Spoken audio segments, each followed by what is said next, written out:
That is loud. I'd like to call to order the September 15th, 2025 regular governing board meeting with public hearing.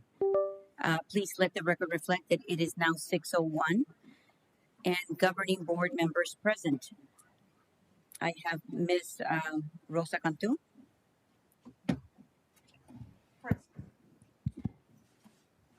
Ms. Cassandra Hernandez. Present. And myself, Lydia Hernandez, governing board president. Please let the record reflect that we have 2 absences. Ms. Denise Garcia and Ms. Romero. And for everyone's safety, we respectfully ask that no one approach the dais during the meeting, during the recess or after the meeting adjourns. This includes walking past the podium. Thank you. And if you would now join me in the Pledge of Allegiance, and we're going to have a video. We're being joined or being led by our Cartwright students.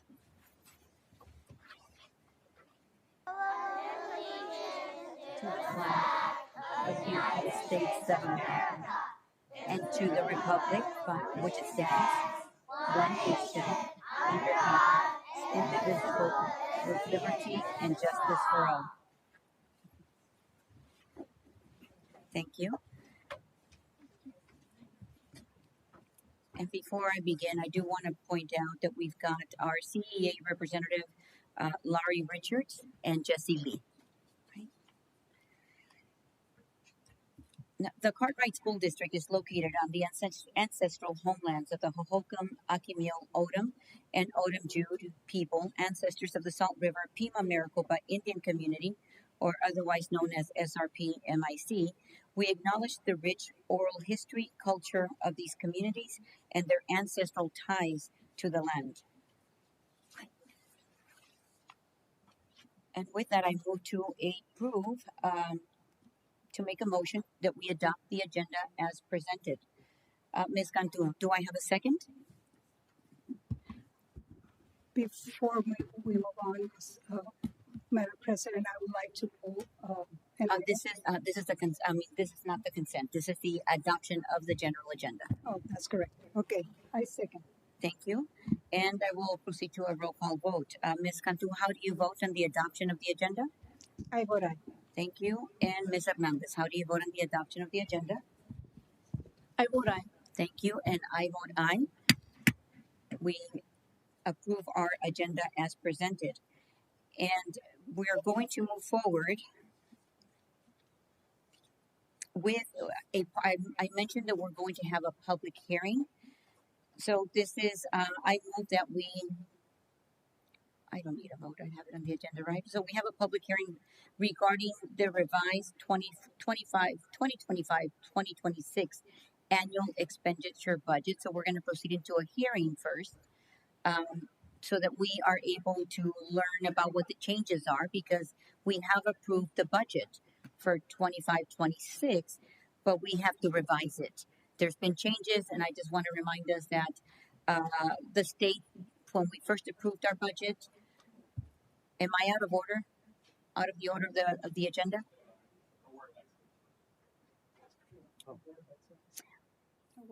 I just saw that. I'm sorry. I see highlight, blank over the black and white, right? Thank you, Dr. Etheridge.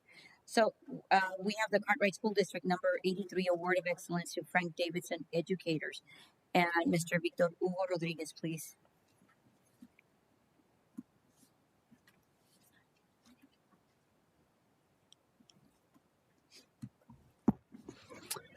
Good evening, Madam President Lydia Hernandez, Mr. Steve Watson, Steve Governing Board members, executive team, and everyone joining us both in person and on YouTube.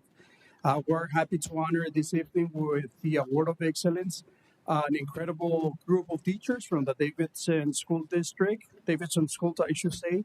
They're amazing principal and assistant principal. This team of 14 teachers, along with the principal and the assistant principal, volunteered their time after school to walk the streets of the Davidson community to try to bring more students into their campus. So I'm going to ask you to please direct your attention to the monitors to see the video that we put together as we follow them through this journey. So I think we did good. We were able to hit a lot of houses and the houses that did open up, we were able to.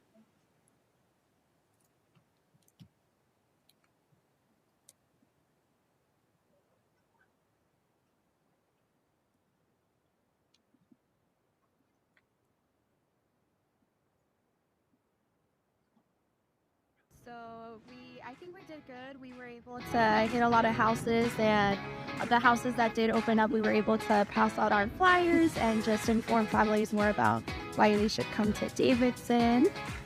But overall, it went well. We hope that we do have an increase in enrollment, and we got a future, maybe possible kinder student who's going to join our campus.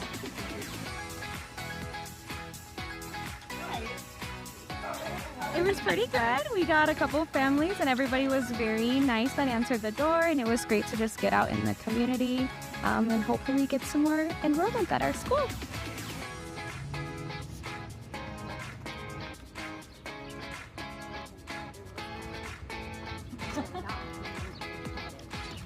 I think it went well. We had a lot of fun spreading word about our school and sharing our enjoyment for it. We did get to see a couple of our students, and it was nice seeing their face, and then also having parents put faces to teachers from Davidson.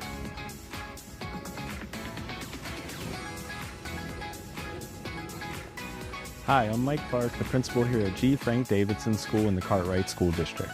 Today I had the opportunity with several of my staff members to walk our community and talk about what Davidson has to offer to our families and our community. We were able to talk about all of the things that we offer during the school day and after school, as well as a safe and caring environment. Here at Davidson, we have safety with our SSO, counselors, and behavior interventionists to support our students. We also have highly qualified teachers in all grade levels, and we are fully staffed for the 25-26 school year. In addition to that, we offer special area classes in STEM, music, art, and PE, and then after school next year, we'll be adding young athletics clubs for our kindergarten through 6th grade, as well as esports as well, in addition to the clubs and tutoring that we already have. If you're interested in learning more about Davidson, please don't hesitate to call us in our front office, and I'd be glad to set up a tour or answer any questions that you have personally.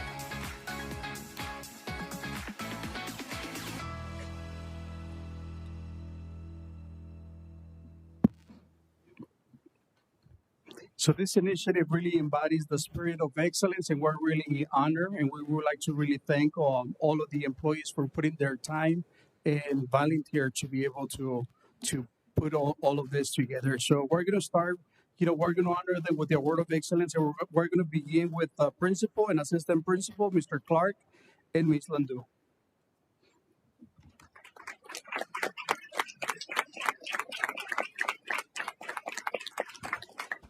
While they're walking up, I just want to share that this is a great feat, guys. Thank you for the work that you're doing. And I was curious to see what they were going to look like when it began, because until we had the parent that peeked out, because that's something that our community is going through, unfortunately. So the messaging out there is don't come to the door, don't open the door, right? So thank you for the work that you're doing. We also have Silvia Hurtado. She didn't make it. Okay. So we're going to continue with Christine Fonson.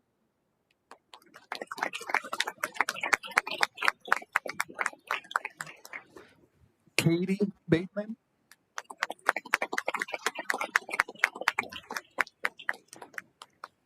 Samantha Martin.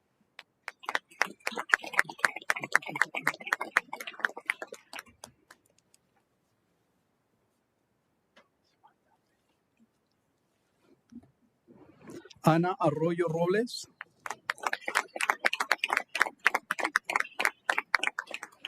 Shannon Pinell.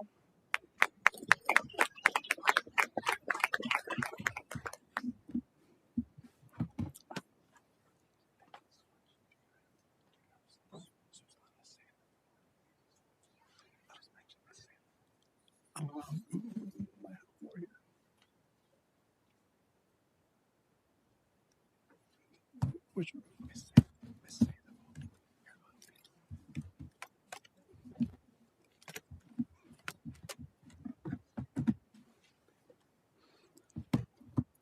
Berenice Susana Sandoval.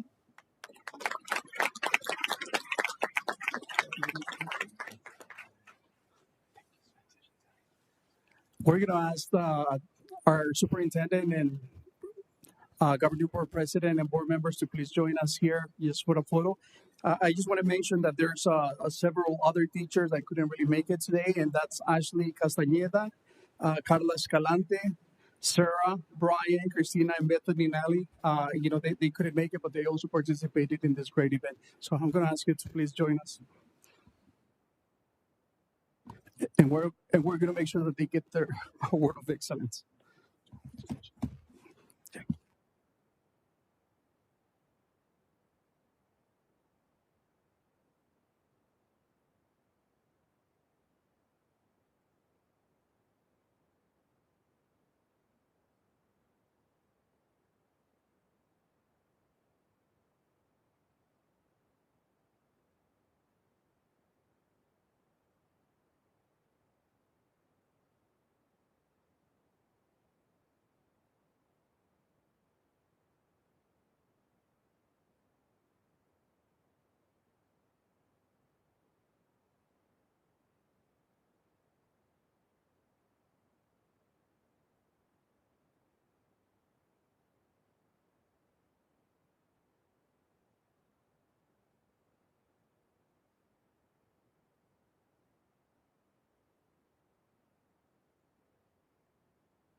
Thank you. Now we've got a request, Mr. Watson.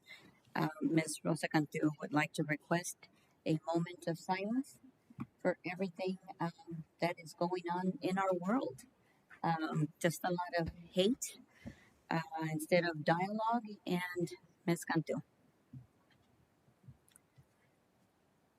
would you like to lead us? Okay.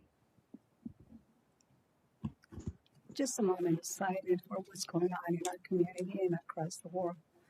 I think that the situation in the real life, they will help us unite and what it's important for everybody. And we're losing people, we're losing children, we're losing across the country. So if you can put them in your prayers, I would really appreciate it. Thank you. Thank you. You've joined us in a moment of silence.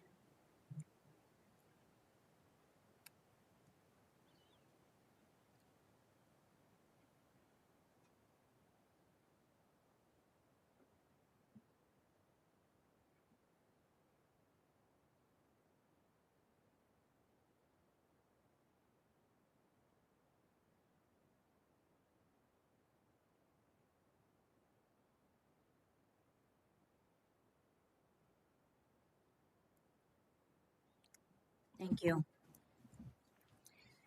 Now, moving on into the public hearing. This is regarding the revised 25-26 annual expenditure budget. Dr. Etheridge.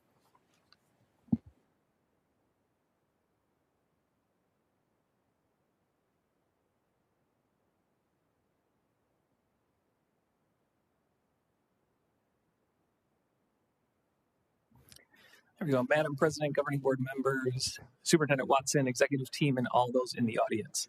As President Hernandez said, this is a public hearing for our first budget revision from the adopted budget that we adopted in June. If we recall, the state legislature at the time we adopted that budget did not have a state adopted budget. And so by statute, it allows us to revise our budget by September 15th in order to pick up any of those changes that came from that state adopted budget. So we had a couple things happen. The state adopted a 2% increase to the base support level. We did expect that, so that's good to see that. They did add a state aid supplement of $75 million to the state level. It's not Cartwright, that's state level. There's a one-time district additional assistance, which we had last year as well. This was an additional supplement of $23 million. They added the one-time free and reduced price lunch supplement of $37 million back. Again, we had that last year. So some of the things we had last year that we thought may or may not go away, they were able to add that to the budget for this year. Finally, they overrode the AEL for the next 2 years. So for this year and next year, we don't have to worry about having to reduce our budget anywhere from 15 to 20% for that aggregate expenditure limit that we would find out about in the spring. One thing I do want to bring up with regards to the state aid supplement is this used to be Prop 123. So remember, there was some discussion about Prop 123 at the legislature and whether they were going to renew it or not. And the reason that was put on hold, there were some political reasons that was put on hold, but the state picked that up, that $75 million, they picked it up into the state general fund, which is wonderful for us that we continue to receive that funding that came from the state land trust. The problem is, and just to make everybody aware, is that with Prop 123, additional funding came from the state land trust, but there were also some triggers that were put in place. And so when we look at the state general fund, there are some triggers that if we reach 49% or more of that state general fund going towards education, the legislature can actually stop providing that 2% increase. And even if we're over that 50%, they can actually reduce it by twice the amount they had approved. So if we reach over 50%, they don't have to, but they could reduce next year's budget by 4% from that base support level. So that's one reason why it's important that as we look at some of these additional fundings, it's wonderful to get that additional funding for school, but it is important to also think about where that money is coming from. And so that's where the state land trust, if they could pick that up, that would reduce some capacity from the state general fund. And the state general fund, for the most part, we weren't anywhere near those triggers until ESAs came into place. And once ESAs came into place, that started increasing the amount that was provided to school districts, to the school or to schools, which includes ESAs, includes public schools, charter schools, all of those. So that's just something to be aware of as we move forward into future budget years. But so let's take a look at our adopted FY26 compared to what we're revising today. And so between what we adopted in June, all the kids came back, we saw the whites of the eyes, and we were unfortunately down about 350 students more than what we anticipated. So remember, at the original budget, we figured we were going to be down about 370 or so. And so overall from last year, we're down about 700 kids. And so that's a problem. That is something that I love to see the Davidson recruitment efforts, because that's something we have to continue to make sure we keep students here in Cartwright. But compared to the budget we adopted from June, we were down about 350 kids. When we look at what that comes down to for weighted ADM, it's about 430 kids.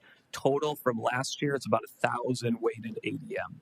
Okay, so again, that's a big hit to the budget. When we take a look at the base support level, remember that we didn't increase that 2% in June because we weren't sure what the legislature was going to do.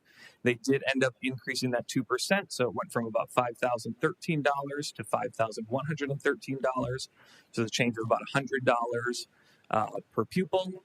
And so when we look at what that pre-adjusted base support level is, we lost about $500,000 with the amount of students that we budgeted for compared to what showed up. So we lost about that $500,000 because that increase of 2% helped us to level off a little bit. Taking a look, our override stayed the same, DSEG stayed the same, transfer to energy water savings stayed the same. The state aid supplement that we talked about, that was that $75 million, used to be Prop 123, went to the state general fund. That provides us with about $818,000, about $819,000 to our budget. The one-time free and reduced price lunch and DAA add-on, we are going to be getting some of that money. I did not budget for it in this revision, though, because we don't know how much. So I'd rather be conservative and say, let's pretend we're not getting it. Last year, it came out to about $800,000, so I would expect a similar amount this year. But for right now, we didn't put that in there. So that will be coming in a December or a May revision. And so overall, the total budget, the revenue control limit for this year went up about 310. So even with that decrease of students, we increased that budget by about $310,000. The carry forward looks a lot healthier. So remember, we were thinking back in June that we'd have about $7.2 million in carry forward. That was when we looked at our encumbrances, what was going to pay out, those types of things. Well, as we started closing those purchase orders, things like we didn't need as many substitute teachers as we thought we would need. Things like some of our vacancy savings, some of those things started to come into play. And so we can increase that carry forward by about $2.8 million from before, which gets us closer to what we actually carried forward at the end of last year. I do expect that actually to increase even a little bit more because there are certain pieces with maintenance of effort and special education where we had to move some expenditures out of M&O into different funds. We talked about the Medicaid fund with the savings from the preschool. So we moved some expenses over there. So that carry forward will actually increase a little bit more coming future budget revision. But overall, that gives our total available M&O funds an increase of about $3.1 million. So looking at the numbers, I do feel pretty good that we have right-sized our budget for FY26. Problem is we're still going to have those conversations in coming forward as January, we start thinking about next year's budget. We're going to be decreasing student enrollment again. We know that for a fact. We don't know how much, but we know that for a fact. There's going to be some other pressures with the state legislature. So we're going to have some conversations again moving forward about how we continue to kind of trim our budget, staff to standard, those types of things. But at least for FY26, I feel pretty good that we've right-sized that. Looking at our Christian.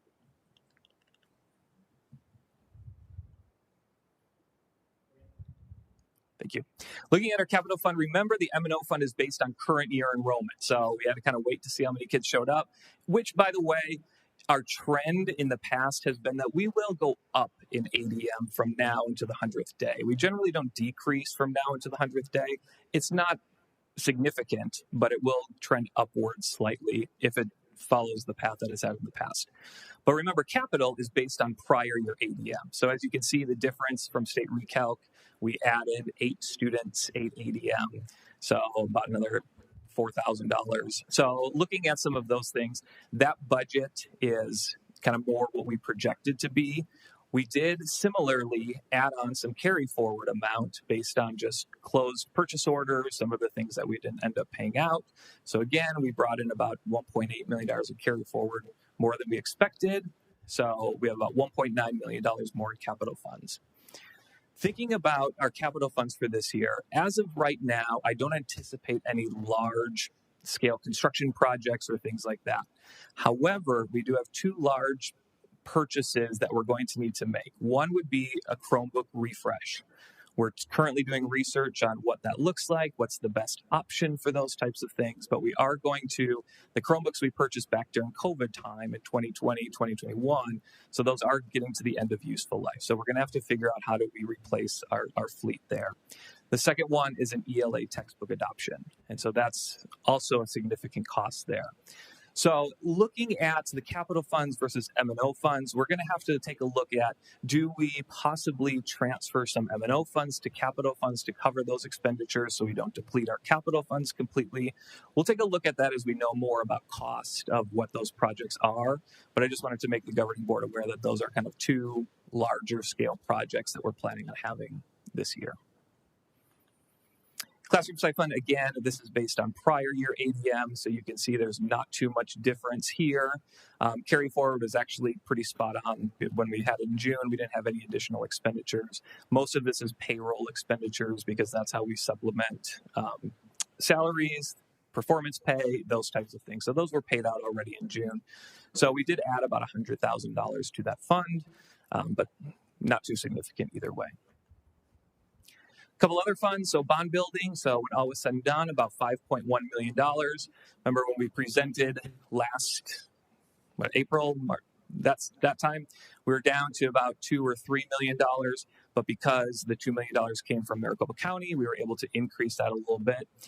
Next governing board meeting, we do have to have a public meeting for bond and overrides. If you expend bond and override funds between September 1st and October 31st, you have to have a public hearing of how you expended those funds.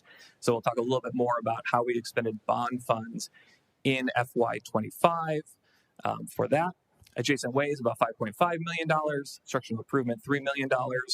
Title 1, 2, 3, 4, those are our federal funds. As we know, those were unfrozen and provided to us, so we're happy to be able to have some of those funds moving forward. 21st Century, which we'll hear about a little bit later today. IDEA funds, about $2.7 million. Systemic school improvement, $135,000, and the school safety program, about $825,000. So with that, I'm happy to take any questions.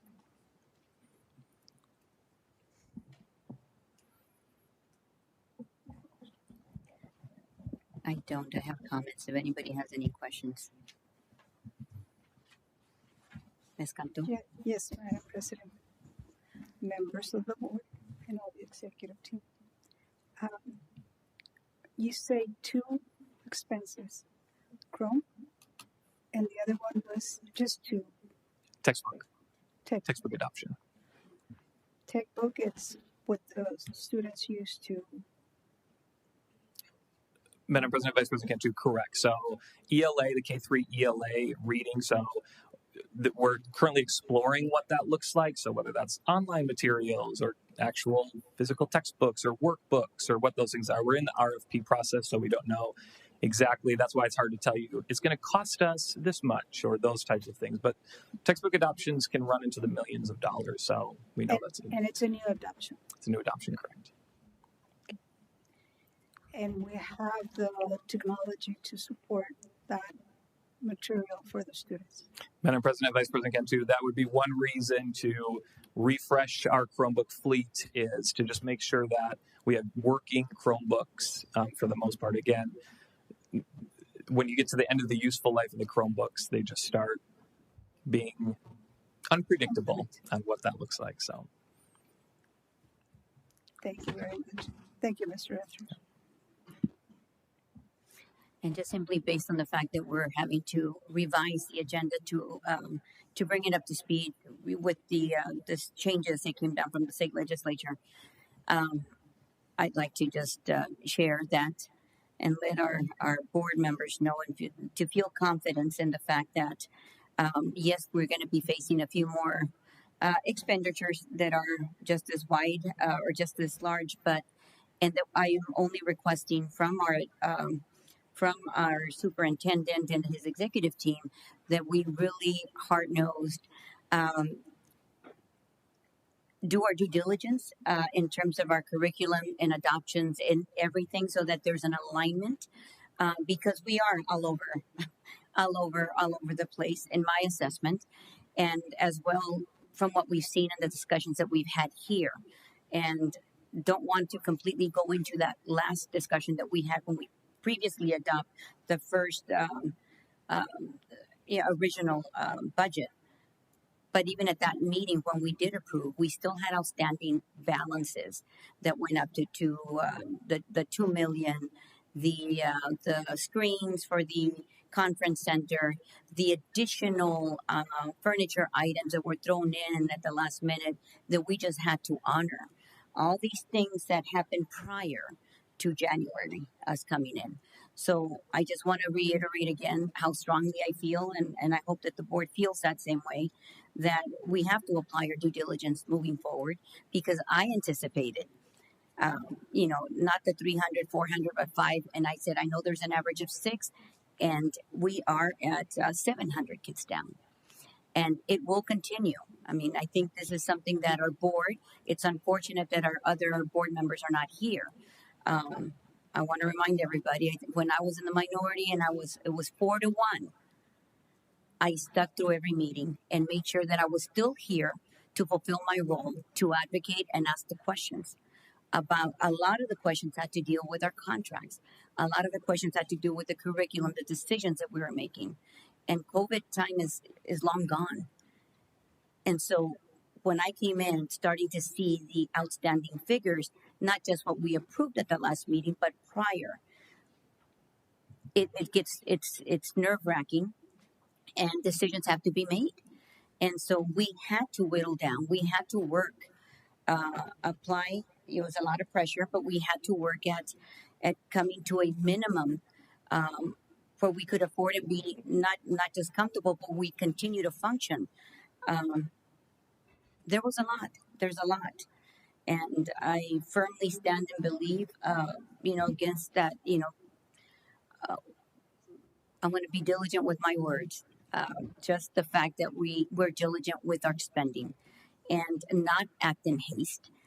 It might take me a meeting or next, and we have to table to rediscuss because there's got to be a way to take a different perspective before I come to the board and ask for your approval. I want to ensure that we've done that due diligence, and it hasn't been done just by myself.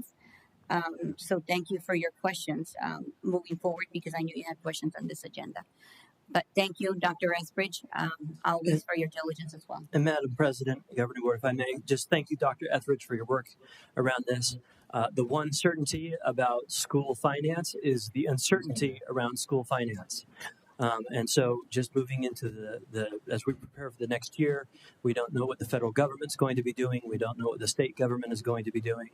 And so we just appreciate your work and analyzing the numbers and being responsible and conservative at the same time in how we approach this, just because there's so much uncertainty moving forward. So thank you for that. Thank you. I echo that. Thank you so much, Dr. Etheridge. And with that, because it is a separate hearing or a separate item on the agenda, separate to our regular agenda, we do have a call to the public. I've not received any. Unless anybody has any call to the public regarding the revised budget. Okay.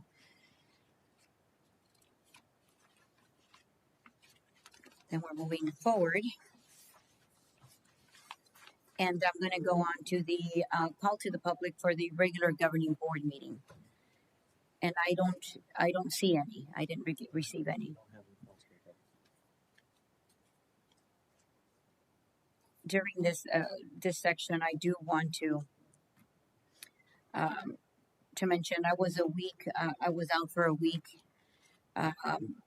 working with some of my colleagues at the state capitol to attract business to our areas, our respective areas, especially in and around the conductors, and acknowledging, I think, the fact that we need to have a prepared workforce because there will be additional plants coming to Arizona, hopefully continuing in the West Valley area. And it was a great opportunity to be able to stress to my colleague the aggressive force by which we have to apply the future budgets in and around education.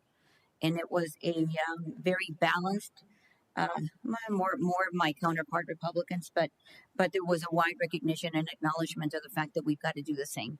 So I want to thank everyone that did attend and partook in the conversation, because that comes back to us as a district and our performance and being able to do the best that we can with our kids and moving them into the high schools as they are, so that they're prepared to be able to contribute the best that they can to their communities.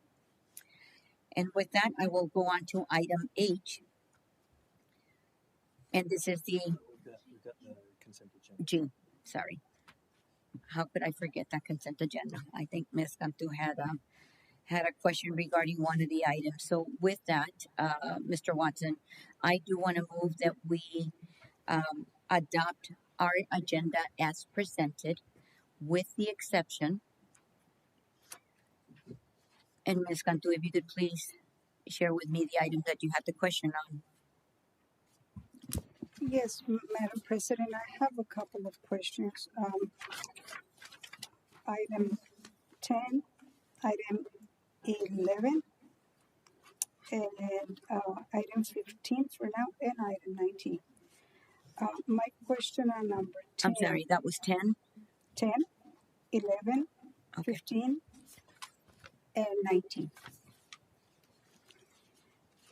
My question on number 10 is, do we have this, and I don't know who to direct this question, Mr. Watson, but do we have this contract in the past with McKinney-Vento Families or Salvation Army? Yes. I know we have, but We can answer that. okay.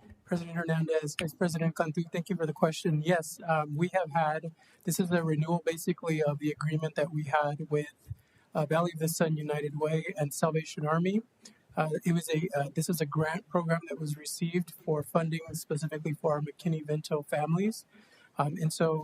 Salvation Army provides this service, and we basically utilize those grant funds to be able to provide hotel vouchers for families that may be evicted or families that may be in need that are in McKinney-Vento status. So we partner with Salvation Army to provide those vouchers directly to the families that are eligible for those services.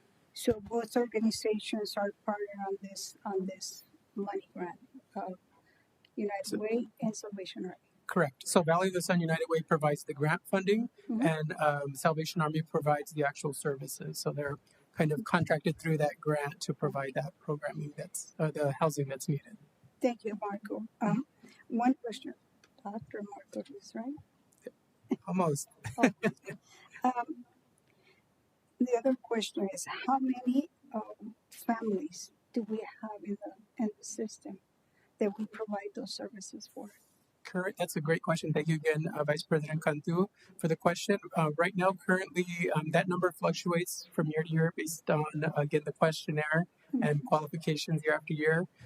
We're about close to 150 to 200 families currently that qualify for those services. And then every year, our family center staffing goes and actually goes back and looks at the qualifications again for the families, contacts the families to fill out the questionnaire and see if they qualify for continued services. Thank you very much. My other question will be just for clarification for our community to understand the approval of the number 11, approval of revision to extra duty stipend supplemental pay list. Can you elaborate on this, Mr. Watson? Madam President, Ms. Cantu, Governing Board. So number 11 is we actually brought to the Governing Board at an earlier date the list of opportunities for extra duty pay. These were some positions that were left off of the list as it was adopted. And so number 11 is adding these positions as a potential for earning extra duty pay. So they're potential. That's right. These aren't specific people being paid at this time. These are just opportunities, for example, flag football or choir or just licensed clinical social workers. So these are opportunities for extra duty pay. Thank you, Mr. Watson. Thank you, Madam President. My other question,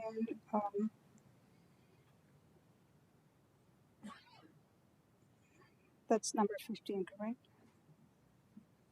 No, that was 11. That was 11. That was 11. And I can speak to number 15, Madam President, Ms. Cantu, Governing Board. Just number 15, this is the contract. So every employee signs a contract to come in here, work in Cartwright, and then to add additional duty to earn extra pay. These are the extra duty contracts that individuals would fill out, and we would be responsible for entering into that contract with the employee. But my question is this is a different contract than what we had before? It's being upgraded, or? Madam President, Ms. Cantu, I would say we've had our attorneys look at it. So all the contracts that we are bringing to you, we've had our attorneys look at to include additional updated information and contract language. So yes, I'm relatively confident that there are some additional changes in here. Thank you.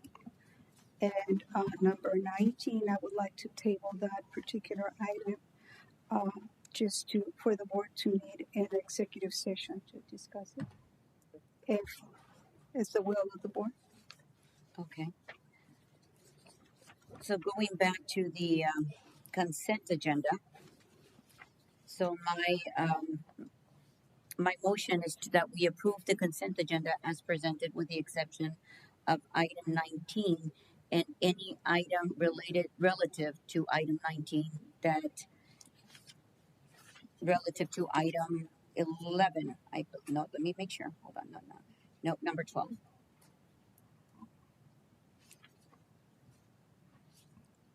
Do make I have a second?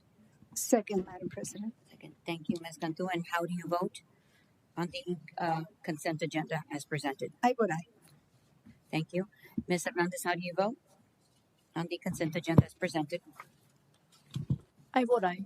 Thank you. And I vote aye, and motion carries. And moving on.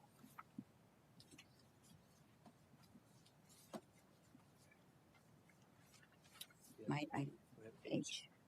So this would be the approval to adopt the revised annual expenditure budget.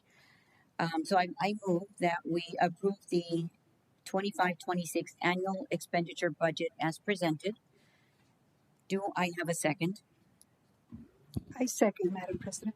Thank you, Ms. Cantu. And I will proceed to a roll call vote. And how do you vote? I vote aye. Thank you. And Ms. Hernandez, how do you vote? I vote aye. Thank you. And I vote aye. And motion carries. And we're going on to item I, Mr. Watson. Yes, thank you, Madam President, Governing Board. We'd like to turn the time over to Dr. Ruiz to introduce and participate in a presentation around our relationship with the Boys and Girls Club. Thank you, and good evening, Superintendent Watson, Madam President Hernandez, Governing Board members, and the Cartwright community. We're pleased to present to you our Boys and Girls Club District Partnership. This evening, Meredith Ciata, Federal Programs Director, and Dr. Terry Schrader, the Assistant Director of Supplemental Technology and Educational Programs, will be providing our presentation. We would also like to recognize our special guests from the Boys and Girls Club, Mr. Josh Stein, Vice President of External Affairs and Business Partnerships, and Ms. Kate Tosi, Director of Impact. We appreciate them joining us for today's presentation. I'll now be turning it over to Meredith and to Dr. Schrader.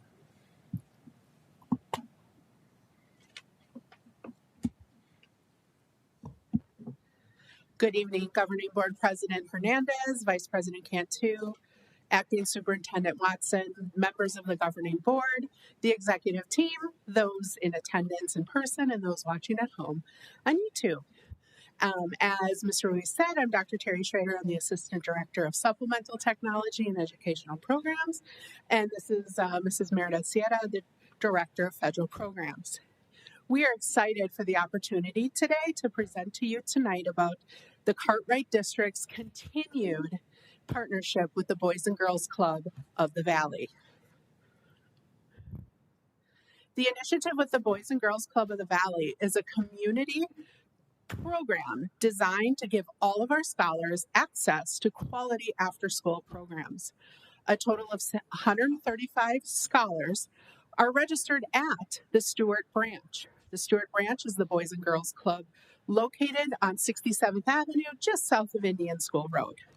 The after-school program has an annual membership fee of $30, and the families pay a $60 per month participation fee as well.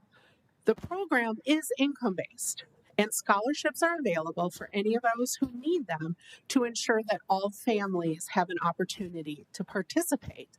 The majority of our families do qualify for that scholarship. We, the Cartwright School District, provide transportation to that program at the Stewart Branch. For this school year, we're seeing strong attendance from our schools. A total of 108 scholars are regularly attending the Boys and Girls Club program over at the Stewart Branch from Sunset, Desert Sands, Estrella, John F. Long, Peralta, and Starlight Park. This partnership and program is an excellent example of how we are providing critical resources to our scholars and families.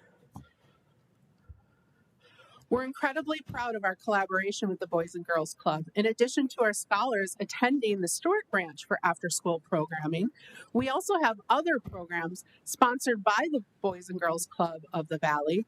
It is our 21st Century Community Learning Centers grant.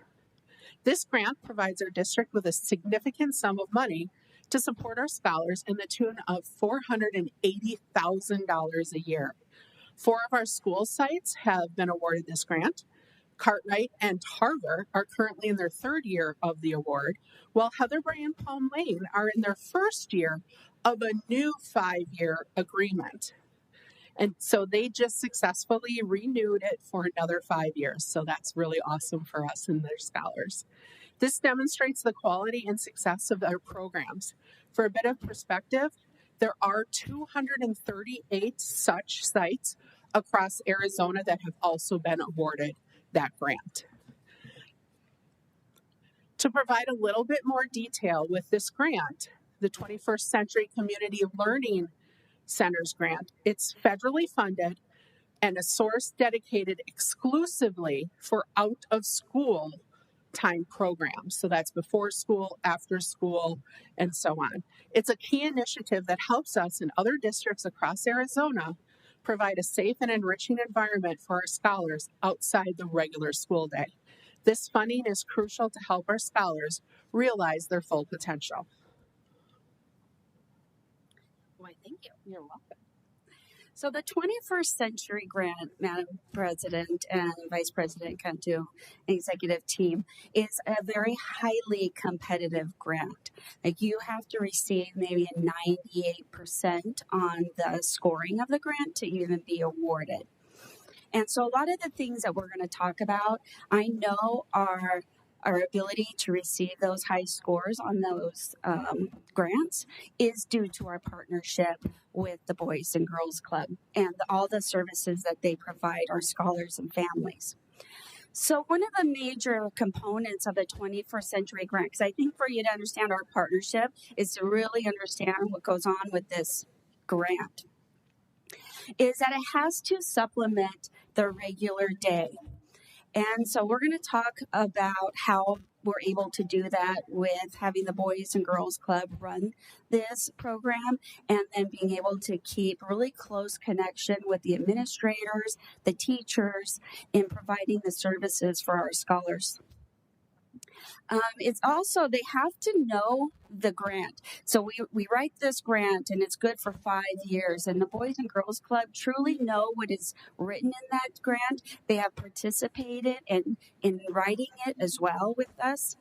And they follow all of the items that are listed in that grant. We have to work, like I said, collaboratively with the regular school day.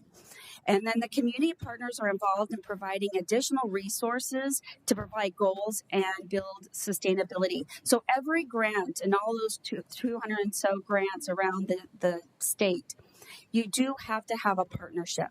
But that partnership could be very minimal, where maybe they come in and provide one class. Maybe it is that they're coming in and providing services to our families. It's not required that you have such a strong partnership like we do with the Boys and Girls Club. And this strong partnership is even noted and celebrated from the Department of Education. They love coming to our sites to see the work that we are doing and providing our scholars.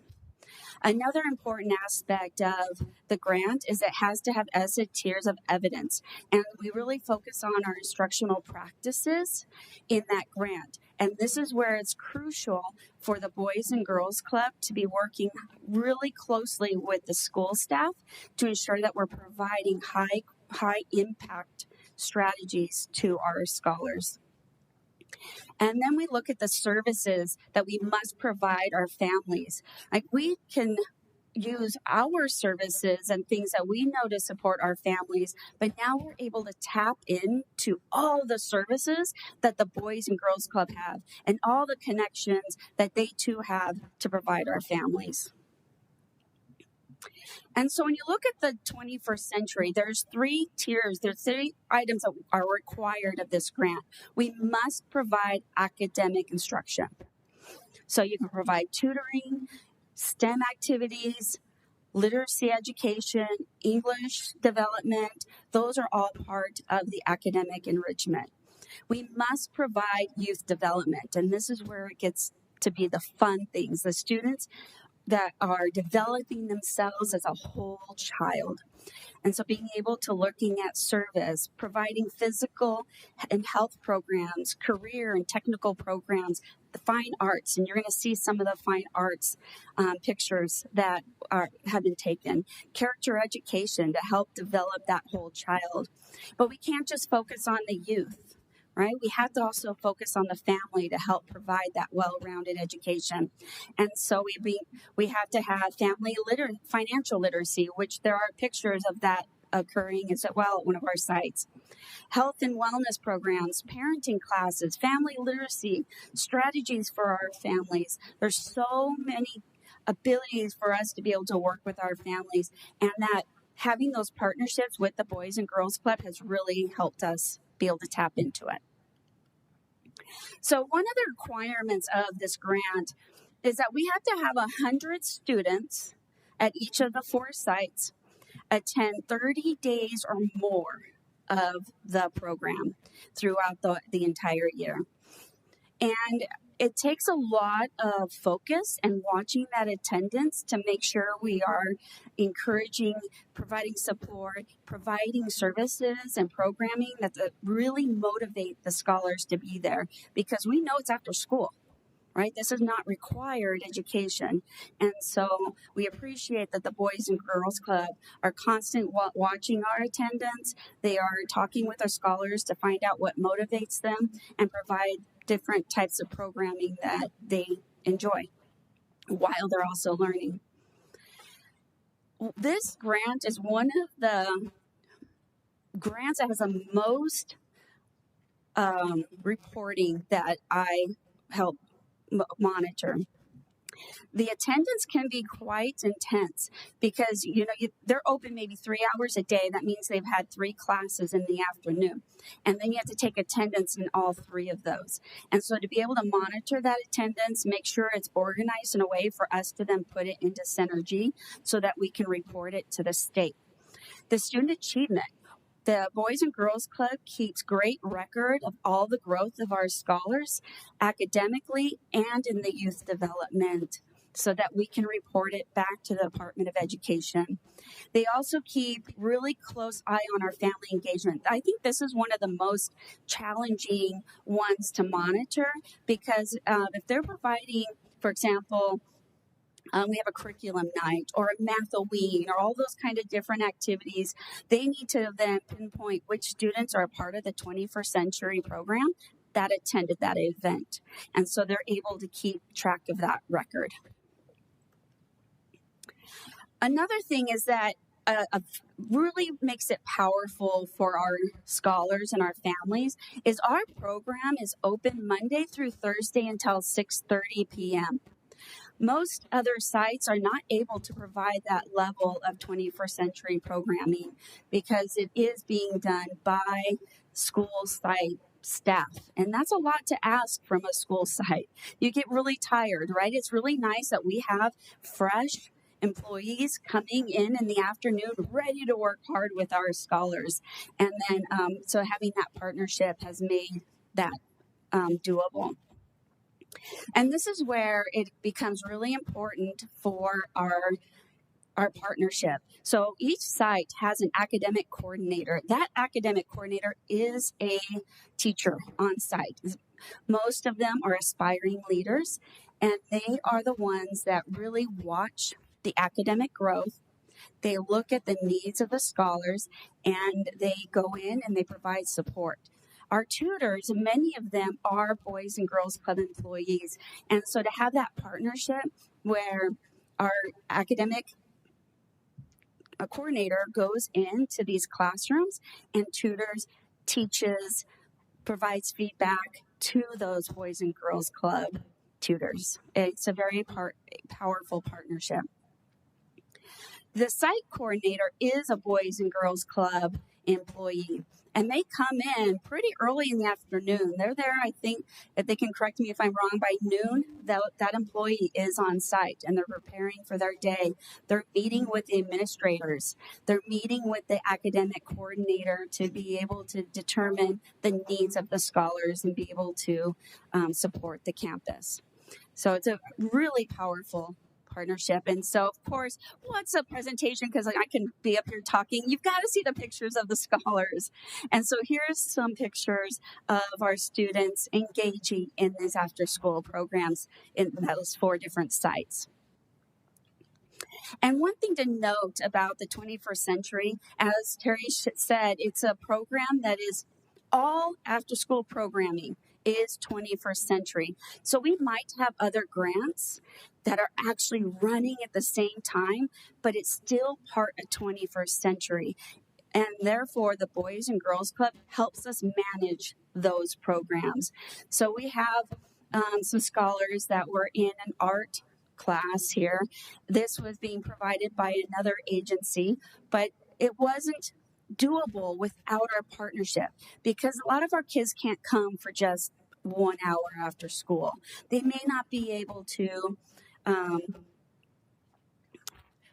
sometimes, like if it's every 2 days, they might not be able to just attend 2 days a week. And so to be able to have that ability to have a strong system in place with the Boys and Girls Club, they're able to go to their programming, and the Boys and Girls Club are like, oh, it's your art time. You need to go over to now your art programming that's being provided by someone else. And so for them to be able to manage all that has been very powerful. And so then here's one of our parent events where they were showcasing the dolls that they made in this art class, but also it's a picture of financial literacy. So that parents were there through Chase Bank. I want to say, and correct me if I'm wrong, from Cartwright, the Chase Bank was there to provide financial literacy. And then, of course, you have the play over at Palm Lane. This was provided through another grant, but these scholars were able to stay within the 21st century program, be able to stay up until 6:30 p.m. and be able to participate in this event. And then, of course, the Boys and Girls Club were also keeping track of all their attendance, keeping track of their success within this program. And if you did not get a chance to see it, like it was a great play. And some of our parent events.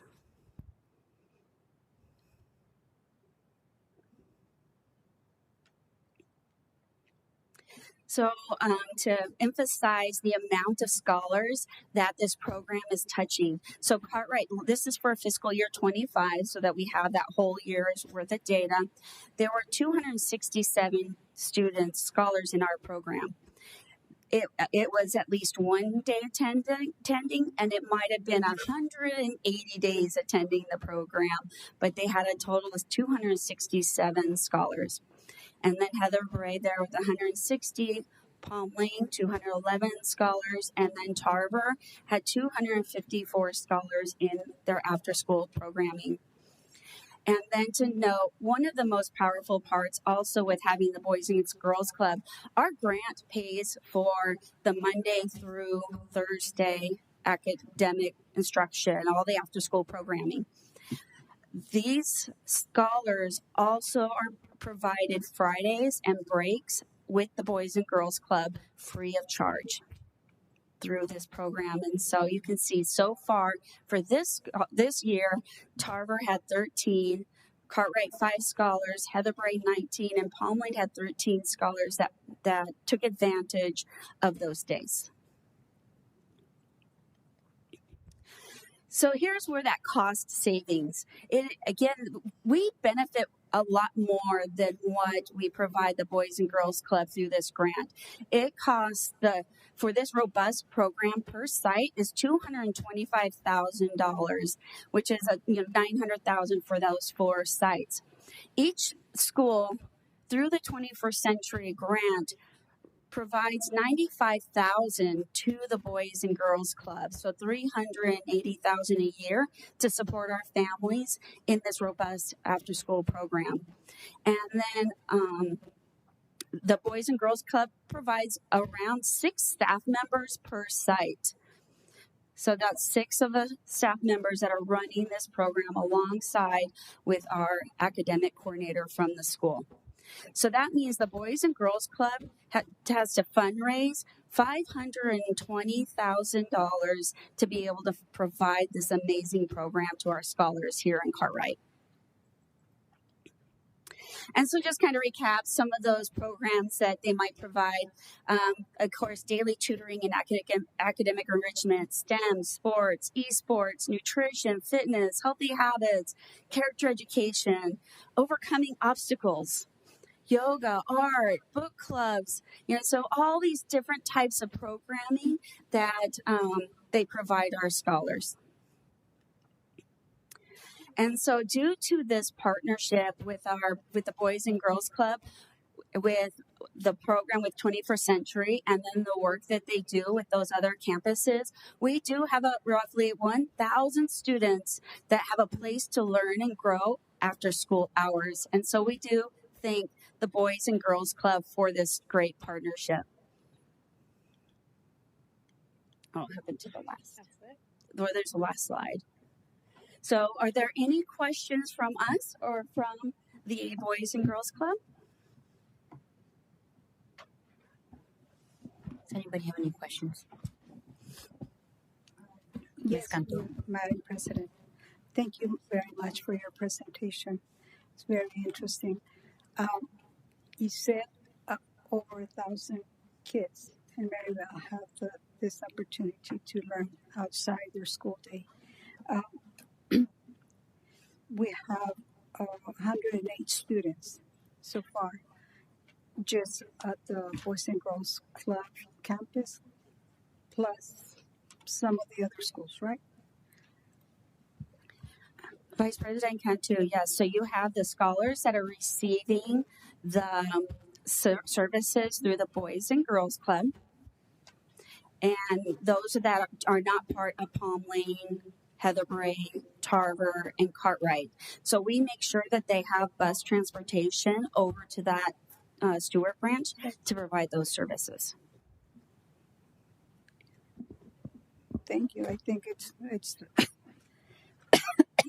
a very interesting program for the students to attend after school, because we have a lot of working parents that don't necessarily have somebody to receive the kids after school. Especially, I'm glad that you say you have those services on Fridays as well, because we only work 4 days here. So I think that's plus for the parents in the community. They don't work 4 days; they have to work 5 days. So thank you for the work that you're doing out there for our children. It's very appreciated, and the tutorial services there are implemented in the Girls and Boys Club side, or they go out to the schools, to the Family Resource Center, or places that we have open space for the parents to attend those classes. Very good question. Thank you, Vice President Cantu. All of the services right now are being provided at the school site. So if there's a parent event at Palm Lane, it is at Palm Lane. It's at Tarver, it's at Cartwright, it is at Palm Lane. We do not require them to go to other locations. I do know that at times the Boys and Girls Club will provide different activities and say it's going to be at the Stewart branch, and the families are invited to attend if they would like. But most of it is housed at the school site. Thank you. Thank you very much. Thank you for the hard work that you're doing out there. Ms. Hernandez, go ahead. Hi. First of all, thank you so much for your presentation. I just want to also feed into what Ms. Cantu said. I think this is very important, focusing on the achievement of the students and their health, the family engagement, very crucial to keep everybody in a tight knit. And how you guys shared, how you guys keep the data, to make sure you guys are following. Amazing. Thank you so much. And then I also like to say I love how you guys do Fridays, because that was one of the questions that popped up. I was like, I wonder if they do Fridays. I hope, because kids aren't in school. But thank you. So yeah, this is amazing. I actually have a cousin who was employed by the kids club, and so she was one of the tutors, and she shared her connections with the third graders, and they called me teacher, and that was amazing to hear. So anyway, thank you so much. Board Member Hernandez, another thing about Fridays is the Stewart branch does open up for any Cartwright student, even if they're not normally a member, and then they just charge a nominal fee for that day. and so they can attend the Stewart branch for that day. Thank you so much. Oh, I'm sorry. Go ahead. Thank you for that. That popped up a question. So does it start at, I know you guys said it was base pay, amazing. So it would start off like, how does the pricing or the membership cost, how does that look like? Okay, so Board Member Hernandez, there is a $30 registration fee for anyone who attends the Boys and Girls Club at the Stewart branch. So those would be our scholars who are at Sunset, Desert Sands, and Davidson, and so on. If they attend at the Stewart branch, there's also a $60 per month fee for the services. But the Boys and Girls Club does have a really nice large grant that helps out students who need that financial support. So that way, no families, regardless of their ability to pay, are ever turned away. Madam President, Josh Stein would like to add to that. Absolutely. Okay. You did great. Thank you. Members of the board, yeah, we have a sliding fee scale at the Stewart branch. This is open to any Cartwright student. So as you said, it's $30 a year for any youth 5 to 12. Once you turn for a membership fee, and that's $60 a month, but it is a sliding fee scale based on income. So we encourage the families to come in and just talk with our staff, and they'll work with them to ensure they can attend. For our teenagers, anyone in middle school through high school, 13 and up, it's $30 for the year and no additional cost. On Fridays, they open at 7 a.m. and close at 6 p.m. And the rest of the week, they close at 7 from after school till 7. And then all the kids at 21st Century, it's free of charge. And then Fridays for the 21st Century youth that scholars are participating, it's free at the Stewart branch. We don't charge them anything extra. So thank you. And thank you for your partnership. They said we've been doing this, I think it was just before COVID hit. We made it through COVID. It's continued to grow. And we appreciate the support again, not only allowing us to be on your campus, but also transporting kids to our club. That's the biggest barrier we see in the community for the kids we serve is not being able to get to our sites. And we've seen a lot of bus transportation cut. And unfortunately, during COVID, I would say a lot of schools called us and asked us to come in and serve, but we said we wouldn't do that unless there was a long-term commitment to the kids past COVID relief dollars, and you guys have been committed through 21st Century, and that's why we decided to stick with Cartwright and continue to partner with you. We know there could be some challenges ahead in the year to come, from different federal policies and how that can impact the corporate world, but we're here and committed to work with you and to find solutions so our kids don't lose services. So thank you. Thank you.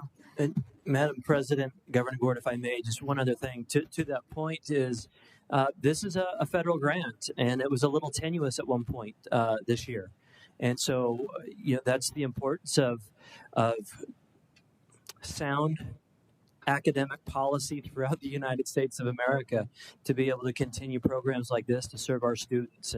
And sometimes it's hard for our lawmakers at that national level to see how that dollar actually reaches the very, very end. We're looking at the very, very end of that, the way that dollar travels through the system. And it is making sure that our kids have access to opportunities through our partnership with the Boys and Girls Club. And so we appreciate their patience with some of the tenuousness of the federal budget this current fiscal year. And we hope to advocate that not just next year, but in future years. Thank you, Mr. Watson, and thank you, Josh, for being here. Had the opportunity to work with Josh for many, many years in the community.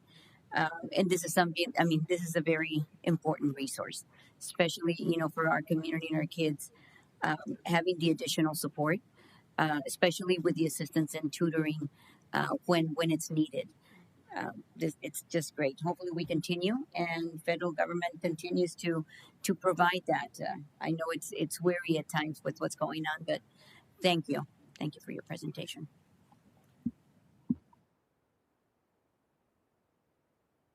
I would be interested, Mr. Watson, maybe because of the data that is collected with the interaction that the Boys and Girls Clubs have with those families. I would like to, have a few questions regarding that engagement and the outcomes and what, around the needs of the kids and the family for a future meeting. Thank you so much. think that'd be some valuable. I wrote it at the top collaboration. of my paper, the data around the families. I think it would help us. I think as we move forward as well in terms of working, you know, our family resource center and trying to be able to work more strategically with the families and being able to help them fend through those challenges that they're having specifically. Thank you. And going on to the other information discussion items. Yeah, so I just have a few more celebrations and updates. I want to give a shout out to Spitalny and KPHO, the channel of Wallace and Ladmo.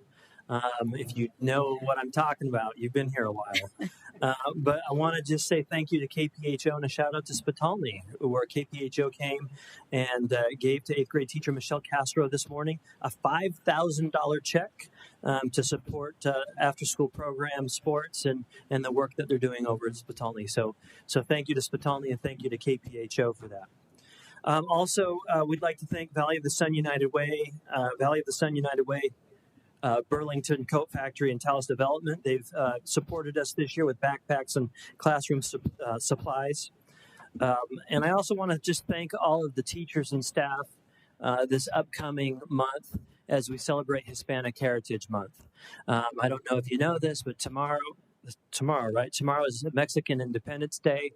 It is not Cinco de Mayo, right? That's the Battle of Puebla. That's a whole different, against the French, that's a whole different thing. And so tomorrow we're going to celebrate Mexican Independence Day. And for a lot of our scholars here in Cartwright, that's a great day to celebrate. I do have a son who is living in Veracruz, Mexico right now, and so I'm excited to talk to him and see how Independence Day goes tomorrow. And also just to give a shout out to my Chilean friends, because I'm sure there aren't very many, but there are some, where I had the opportunity to live for a little while. El 18 de septiembre, 18th of September is their Independence Day. And so many of our Hispanic, our Spanish-speaking countries, this is the month where they celebrate their independence. And actually, Hispanic Heritage Month actually flows a little bit into October. And just as a little point of trivia, Equatorial Guinea in Africa, it's the only African country where Spanish is one of their official languages, and October 12th is when they will be celebrating their independence. And so just we want to make sure that we are just embracing the cultural heritage of all of our students. And I know that our teachers and our principals have a lot of things planned. And so thank you for that. And then one last thing is I want to give a shout out to Teresa Trujillo over here. Thank you. So just whenever I find a little extra time in my day, I try to hit a school and come through some classrooms. And so I don't want to say I did her dirty last week, but I came in on the last couple of periods on a Thursday afternoon, right? So we should be working hard all the time, but sometimes kids are ready to go at the end of the school week. And so here comes Steve popping into Castro the last couple of periods. And we went into some 8th grade science classrooms, and they were conducting an experiment. They were in the lab. They had these two, each group, they were groups of 3 or 4. They each had a container, one with ice water, one with heated water. They each had four containers, some baking soda. And so the idea was they were putting the soon-to-be solution in cold and hot, and then comparing the two as part of a science experiment. And the kids were excited. They were engaged. They were hypothesizing. It was all the things that you want to see in a classroom. And not only are these the things that you want to see happening and the students engaged, it was happening the last 2 periods of a Thursday afternoon. And so I just want to give a shout out to her and those 8th grade teachers over at Castro last week for doing some great work. And it was, like I said, it wasn't planned. They didn't know I was coming, and they were just doing good stuff. So thank you for your work over there.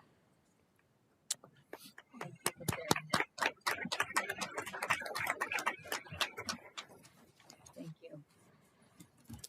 Thank you for that, because we're always asking, it's kind of, you always hear, the bad part about the 4-day work week. So it's good to hear some good things. So this is the for any future agenda items. Yep. Madam President. Yes. Excuse me. Jay, other information. We got one more thing. Thank you, Madam President, Governing Board. I just want to introduce our Meet and Confer representative team for the. I feel like I should be good. The introduction of the Meet and Confer representative team for the 25-26 school year. Let's get ready to rumble. All right. But I do want to recognize our governing board team, Dee Dee Carr, Executive Director of Special Services, Dr. Derek Etheridge, Executive Director of Business Services, Jessica Larson, Executive Director of Teaching and Learning, Scott Nye, Principal of Palm Lane, Ashley Wilder, Assistant Director of Special Services. And on our association team, Jesse Lee, Meet and Confer Chair, K-6 representation from Sunset, thank you. Don Wood, K-8 representation from Borman, thank you. Kelly Lugo, ESP representation from Sunset. Chrissy Cope, K-8 representation from Harris. And then Elizabeth Detrick from pre-K representation for CEC.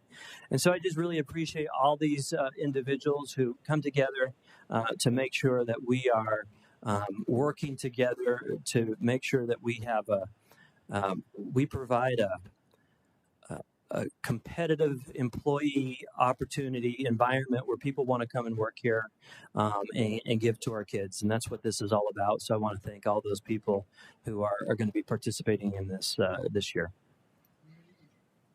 All righty, thank you. Looking forward to that. I can see Jesse right now going, yeah, okay, here we go. Here we go. And now going into any requests for future agenda items. As I mentioned, hopefully we could get Boys and Girls Club back here for that conversation. Yes, Ms. Compton. Thank you, but we could. Thank you for that. I do.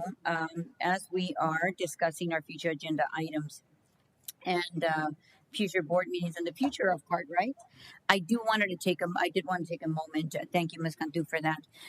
To share that it's been in the media.